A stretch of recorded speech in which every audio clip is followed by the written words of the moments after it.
이 시간 말씀 받겠습니다. 이 복된 시간에 주시는 하나님의 말씀은 시편 11편 1절에서 7절까지의 말씀입니다. 내가 여호와께 피하였거늘 너희가 내 영혼에게 새같이 내 산으로 도망하라 함은 어찌함인가. 악인이 활을 당기고 화살을 시위에 먹이며 마음이 바른 자를 얻은 데서 쏘려 하는도다. 터가 무너지면 의인이 무엇을 하랴.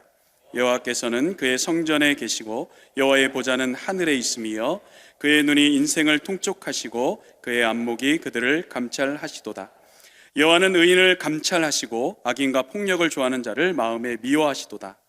악인에게 그물을 던지시리니 불과 유황과 태우는 바람이 그들의 잔에 소득이 되리로다. 함께합니다. 여호와는 의로우사 의로운 일을 좋아하시나니 정직한 자는 그의 얼굴을 배우리로다. 아멘. 할렐루야. 네, 저는 청년 산부를 섬기고 있는 공권영 목사라고 합니다. 이 시간 모든 성도분들을 주님의 이름으로 축복하고 환영합니다. 제가 얼마 전에 집에서 아내랑 TV를 보는데요, 마침 배우 공유가 등장을 했습니다. 드라마 도깨비로 굉장히 유명한 배우잖아요. 제가 아내에게 이렇게 말했습니다. 혹시 저 배우가 내 친척이라는 거 알고 있냐고. 자, 그러자 아내가 깜짝 놀라가지고 저를 쳐다보길래 제가 조용히 이렇게 덧붙였습니다. 물론 나는 저 친구를 잘 아는데 저 친구는 날 잘 모르는 사소한 문제가 있다는 거죠. 무슨 뚱딴지 같은 소린가 싶어가지고 이상하게 보실 수도 있는데, 사실 저희 공씨는요, 본관이 하나밖에 없습니다. 자, 그래서 결국 한국에 있는 모든 공씨는 다 친척이거든요. 자, 그래서 저희끼리 꼭 만나면 하나 묻는 질문이 하나가 있는데, 그게 바로 무엇이냐면, 너는 공자 몇 대 손이냐고 묻습니다. 그리고 이걸로 서열 정리를 쫙 해버리죠. 제가 이래 봬도요, 공자 84대 손입니다. 그죠? 게다가 집안의 장손이고요. 그죠? 좋습니다. 자, 생긴 건 제가 이래도요, 집에서 굉장히 귀하게 자랐던 아들입니다. 하지만 이제는요, 제가 저를 소개할 때는요, 참 다르게 소개를 합니다. 전에는 제가 공자의 후손이다라고 소개했다면, 이제는요, 제 소개 방식이 완전히 달라졌습니다. 믿음의 명문 가문 5달란트 받은 교회, 하나님이 기뻐하시는 새로운 교회, 바로 그 교회를 섬기는 목사다는 거죠. 이토록 건강하고 아름다운 교회를 섬기게 하신 하나님께 먼저 감사를 드립니다. 그리고 이렇게 귀한 자리에 함께 할 수 있도록 품어주신 담임 목사님과 우리 당회원분들, 그리고 모든 성도분들께 진심으로 감사를 드립니다. 이 시간 잠시 감사의 마음을 담아서 인사를 잠깐 드리도록 하겠습니다.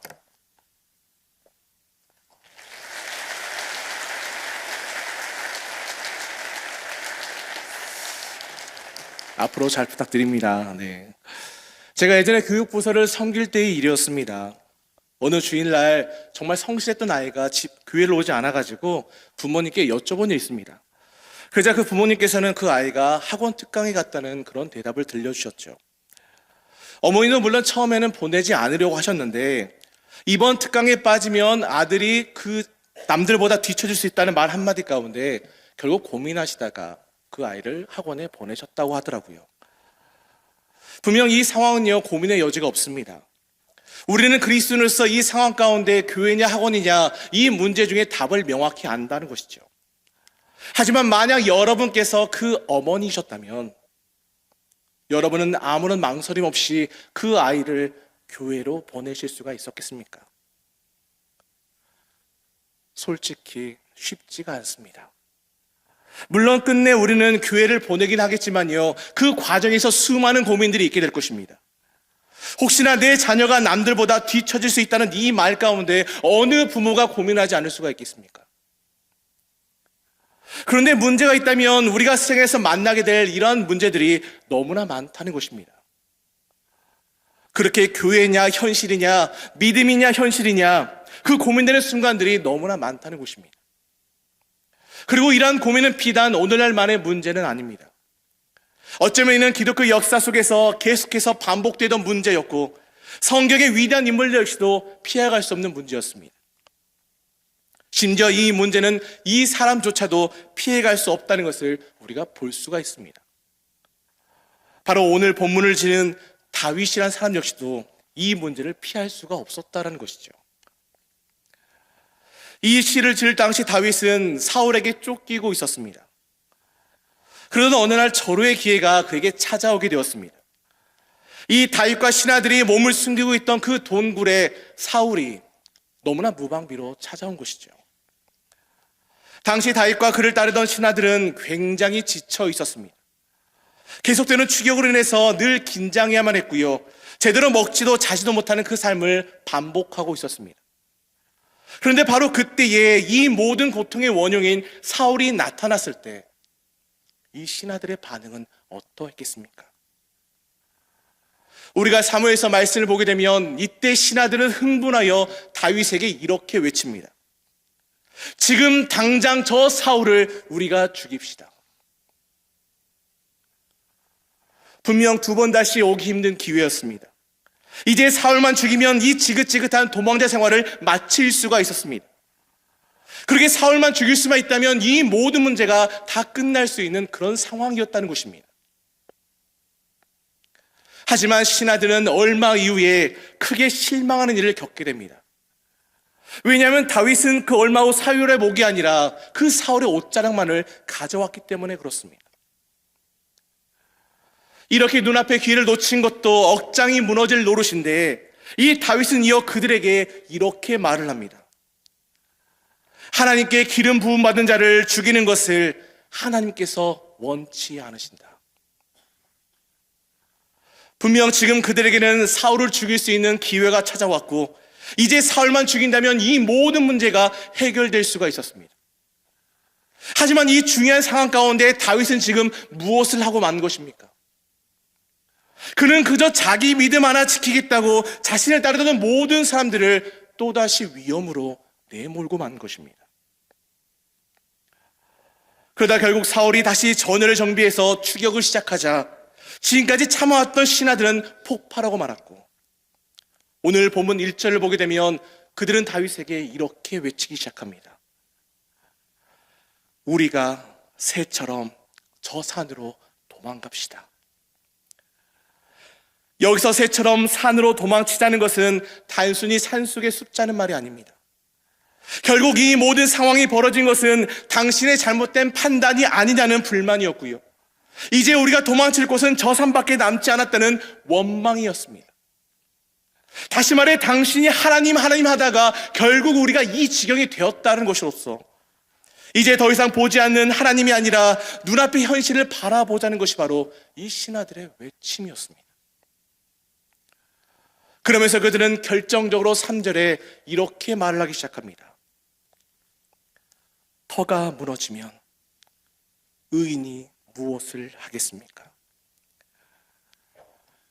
이 말은 무슨 의미일까요? 아무리 믿음도 좋고 의롭게 사는 것도 좋지만 우리가 지금까지 지켜왔던 것들이 다 사라져 버린다면, 신앙 지키고 믿음 지킨다고 했다가 우리가 죽어버린다면 그게 다 무슨 소용이 있겠느냐는 것입니다. 그러자 이 말을 듣게 된 다윗의 반응은 어떠했습니까? 우리가 본문 1절을 보게 되면 그는 이렇게 탄식을 하고 있습니다. 내가 여호와께 피하였거늘 너희가 내 영혼에게 새같이 내 산으로 도망하라 함은 어찌함인가? 이처럼 다윗은 신하들의 말이 그냥 자신의 귀에 들린 것이 아니라 내 영혼에 들렸다라고 말하고 있습니다. 결국 다윗은 그 말을 듣고 지금 크게 흔들리고 고민이 되고 있다는 것입니다. 우리가 보았던 것처럼 이 다윗은 하나님의 편에 서려고 했습니다. 어떻게든 하나님의 뜻을 따르려고 발버둥을 쳤습니다. 하지만 지금 그가 마주했던 현실, 그 현실은 어떠했습니까? 그 상황은 전혀 나아진 것이 없었고 사랑했던 사람들과의 관계는 오히려 틀어지고 말았습니다. 그러자 내 판단이 틀린 것은 아닐까 덜컥 두려워졌을 것이고 무엇보다 내가 죽으면 믿음도 신앙도 무슨 소용인가라는 이 회의감이 그를 점차 지배했을 겁니다.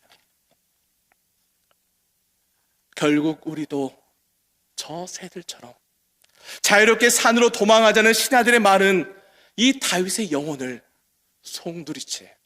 송두리째 흔들고 말았다라는 것입니다. 그런데 여러분, 우리가 생각해 본다면 이게 어디 과거 다윗만의 이야기겠습니까?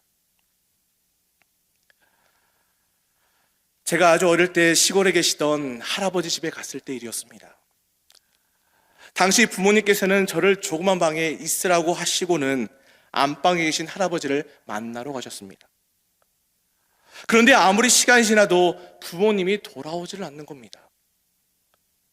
어린 마음에 덜컥 겁이 나서 부모님을 찾으러 안방 문을 찾았을 때에 저는 그 순간 너무나 놀라서 그 자리에 주저앉아 펑펑 울고 말았습니다.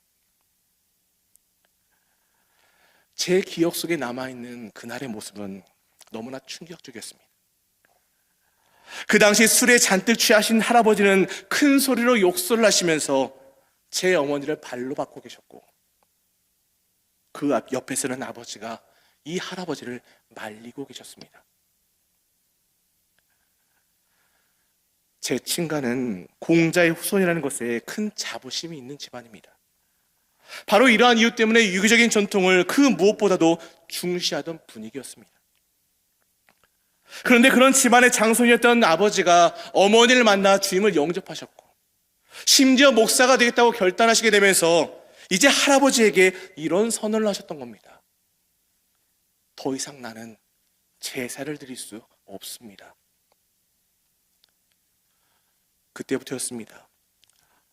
바로 이 순간부터 할아버지께서는 그 집안에 서양 귀신이 들어와서 망하게 되었다고 하시면서 이 사실상 부모님과 의절을 해버리셨습니다.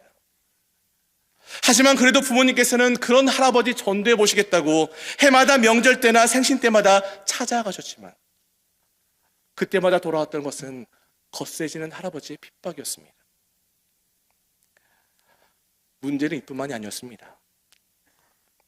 저희 부모님께서는 결혼 이후에도 몇 년이 지나도록 자녀가 생기지 않으셨는데 할아버지는 이 문제마저도 너희가 조상을 버려서 벌을 받은 것이라면서 더욱 모질게 핍박하셨고 억압하셨습니다.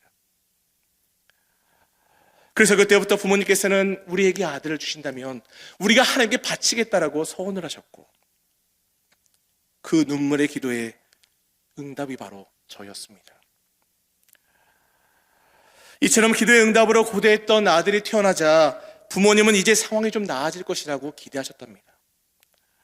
하지만 제가 태어난 이후에도 할아버지는 여전히 냉담하셨고, 명절마다 찾아가면 문제박도 나가는 것은 예사였을 뿐만 아니라 온갖 모욕을 그렇게 부모님에게 부어주셨습니다.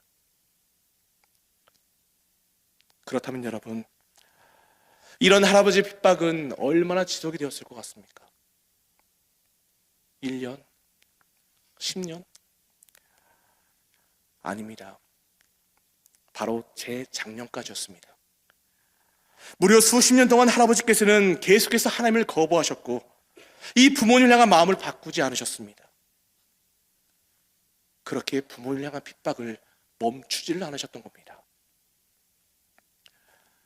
여러분, 이게 우리가 마주하는 현실입니다. 분명 큰 결단을 하여 하나님 편에 섰지만 그 상황은 더 나빠집니다. 눈물로 기도를 해도 우리가 마주하는 현실은 그 무엇 하나 달라지지가 않습니다. 우리를 향한 대적들의 공격은 여전히 매섭고요, 내 삶을 압박해오는 현실의 문제는 여전히 나를 숨막히게 옥죄옵니다. 그래서 우리는 끊임없이 오늘도 흔들리고 고민할 수밖에 없는 것입니다. 차라리 그냥 저 산으로 도망치는 게 낫지 않을까, 우리는 고민하는 것이죠.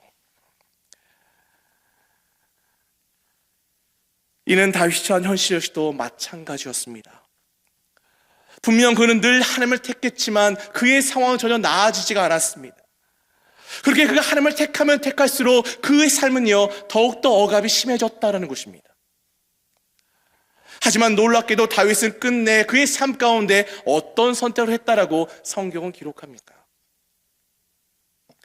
내가 여호와께 피하였거늘. 이처럼 그는 산으로 도망치지 않았습니다. 대신에 내가 믿는 하나님께로 피하겠다라고 그 모든 백성들 앞에서 선포를 하고 있습니다. 여기서 하나님께로 피한다는 이 말은 도망치거나 숨는다는 말이 아닙니다.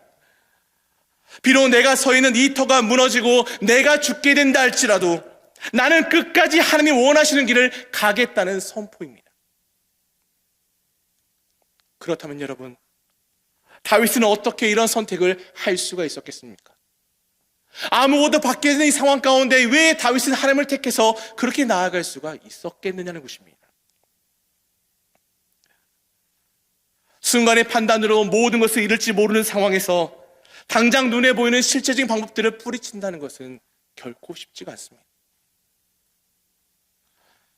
바로 이러한 이유 때문에 이 막막한 현실 속에서 우리가 믿음을 지키기 위해서는 꼭 필요한 한 가지가 있다는 것이죠. 그게 바로 현실에 굴하지 않는 용기입니다. 하지만 주님께서는 누가복음 9장에서 나를 끝까지 따라오려거든 날마다 제 십자가를 지고 따라야 한다고 말씀하십니다. 그 무겁고 고통스러운 십자가를 우리가 단 한 번만이 아니라 날마다 질 수 있는 용기가 없다면 우리가 주님을 끝까지 따라간다는 것은 불가능하다는 것이죠. 그런 점에서 믿음의 삶을 살아간다는 것은 날마다 이러한 용기를 잃지 않기 위하여 발버둥 치는 것을 말합니다. 그게 바로 오늘날 주님을 믿는다고 고백하는 우리 그리스도인들의 삶이라는 것이죠. 하지만 오늘날 우리가 마주했던 안타까운 현실은 무엇입니까? 오늘날 통계청 발표나 언론 보도를 보게 되면 계속해서 기독교 인구가 감소한다, 이제 교회가 위기다는 말을 수없이 들을 수가 있습니다. 분명 한국 기독교는 지금 위기에 처해 있습니다. 이 사실은 그 누구도 부정할 수가 없을 겁니다. 하지만 여러분, 오늘날 우리 한국 교회의 진짜 위기, 진짜 문제가 무엇인지 아십니까? 이는 누구의 말처럼 교회에 출석하는 사람들이 줄고 있다는 게 아닙니다. 이 교회가 이 시대에 뒤처지고 있다는 것도 결단코 아닙니다. 이보다 더 큰 위기요, 더 큰 문제가 있다면 이제 교회 안에서 이 믿음의 용기를 찾아보기가 어려워졌다는 것입니다. 다시 말해 이 세상에서 적당한 타협이나 세상적인 방법에 따라 살에 숨는 것이 아니라 하나님께로 피하기 위해 오늘 힘겹게 살아가는 사람들, 어떻게든 그 믿음을 지키기 위하여 발버둥치는 그 사람들이 이제는 교회 안에 너무나 적어졌다는 것입니다. 만약 오늘날 우리 그리스도인들에게 이러한 용기가 있다면 어땠을까요? 지금 우리가 뉴스와 신문을 통해서 보고 있는, 또한 우리가 체험하고 있는 기독교는 분명히 달라졌을 겁니다. 이 기독교를 향한 세상의 평가는 분명 지금과는 달랐을 것이고, 이 세상이 생각하는 기독교의 정의는 지금과는 완전히 달라졌을 겁니다.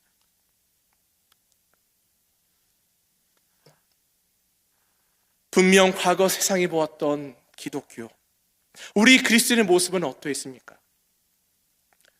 우리가 히브리서 11장 말씀을 보게 되면 그들은 믿음을 지키기 위해 악형을 받았지만 구차하게 목숨을 구걸하지 않았습니다.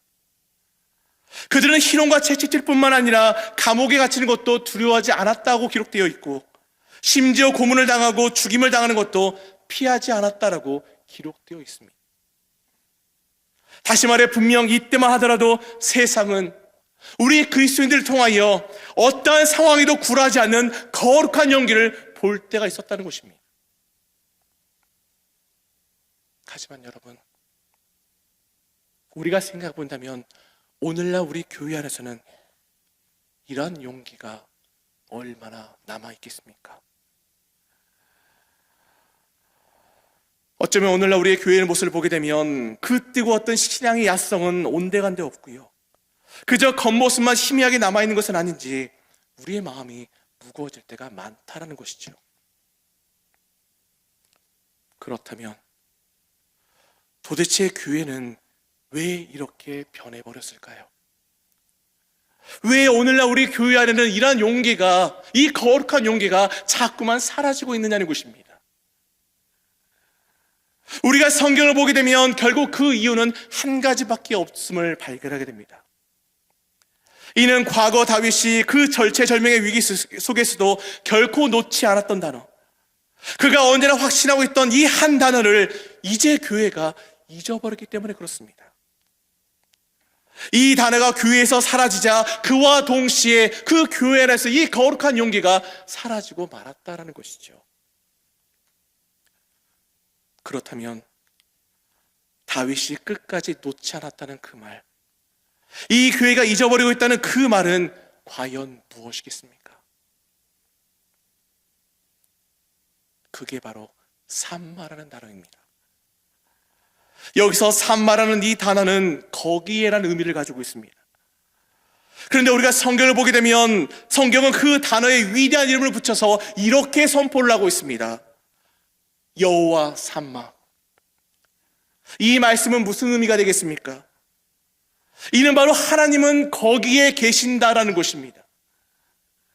여기서 말하고 있는 거기는 다른 곳이 아닙니다.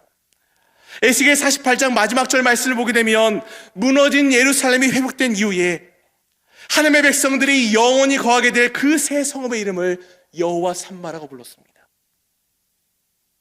다시 말해 거기는 어디겠습니까? 이는 우리가 결국 도달해야 될 목적지, 바로 하나님이 계신 그곳을 가리킨다는 것입니다. 하나님이 거기에 계신다. 바로 이것이 다윗이 늘 붙들었던, 놓치지 않았던 말이었던 것입니다. 그리고 이 말을 기억하면서 다윗은 그 방향성을 잃지 않았습니다. 지금 내 발이 딛고 있는 현실은 터가 무너진 절망의 땅이지만 그의 시선은 땅이 아니라 거기를 향해 있었습니다. 그래서 그는 본문 4절 말씀을 보게 되면 이렇게 고백을 하고 있습니다. 우리 4절 같이 한번 읽겠습니다. 시작. 여호와께서는 그의 성전에 계시고 여호와의 보좌는 하늘에 있으며 그의 눈이 인생을 통촉하시고 그의 안목이 그들을 감찰하시도다. 이처럼 다윗은 하나님이 거기 그 하늘의 보좌에 앉아 계신다고 말하고 있습니다. 그렇게 하나님께서는 바로 거기에서 세상의 모든 것들을 지켜보고 계신다는 겁니다. 그렇다면 그 하늘 보좌에서 바라보시는 하나님, 바로 그 하나님은 어떤 분이십니까? 우리 이어서 5절 말씀도 같이 한번 읽겠습니다. 우리 5절 같이 읽겠습니다. 시작.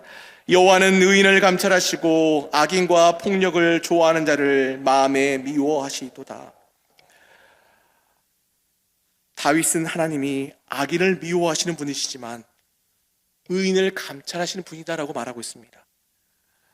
여기서 감찰하다로 번역된 이 단어는 세세하게 살피다라는 의미를 가지고 있는 단어입니다. 그렇게 하나님께서는 하늘 보좌에 앉아서 단순히 이 세상을 구경하시는 것이 아니랍니다. 하나님께서는 그 중에 의인의 삶을 세심하게 들여다보고 돌보고 계신다는 것을 성경은 말한다는 것이죠. 그런데 이때 그들을 향한 하나님의 시선은 어떠합니까? 그렇게 하나님께서 바라보신다는 그 의인들, 그 의인을 바라보시는 그분의 시선은 과연 어떠하냐는 것입니다. 우리 이어서 7절 말씀을 보겠습니다. 같이 읽겠습니다. 시작. 여호와는 의로우사 의로운 일을 좋아하시나니 정직한 자는 그의 얼굴을 배우리로다. 여기서 정직하다로 번역된 이 단어는 단순히 거짓말하지 않는 사람을 뜻하는 게 아닙니다. 이 말은 앞으로 곧게 나아가는 것을 의미하는 표현입니다. 문맥상 이것은 세상의 유혹에 곁눈질하지 아니하고 의로운 일을 포기하지 않는 자, 하나님의 얼굴 향해서 계속 나아가는 자를 가리키는 표현이라는 것입니다. 그런 점에서 그들은, 그 의인들은 세상의 산으로 도망치는 자들이 아닙니다. 그들은 하나님께 나아가는 자들이고 하나님께 피하는 자들입니다. 그리고 하나님께서는 지금도 거기에서 그들이 하나님의 품으로 피하기 위하여 얼마나 많이 아파했는지, 남몰래 얼마나 많은 눈물을 그들이 흘리며 살아가는지, 그리고 그 믿음을 위하여 그들이 무엇을 희생했는지를 세밀하게, 너무나 세세하게 바라보고 계신다는 겁니다. 결국 그들을 향한 하나님의 시선은 단순한 측음함도 동정도 아닙니다.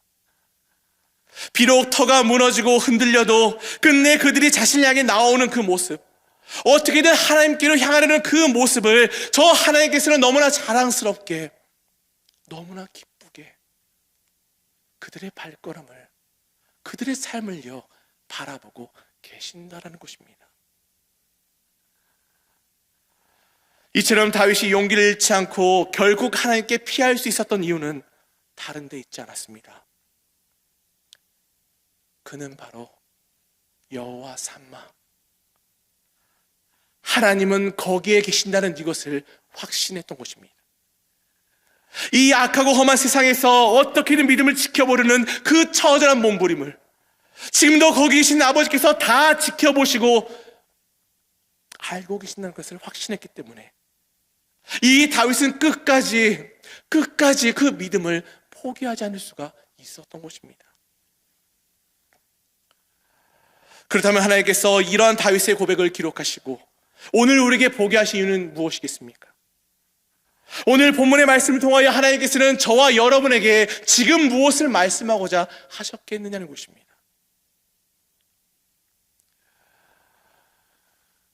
제가 얼핏 보기에는 그저 젊은 총각 같은데 실은 제게 11살 된 아들하고 8살 된 딸이 하나 있습니다. 그중 아들이 걸음마를 막 시작했을 때의 일이었습니다.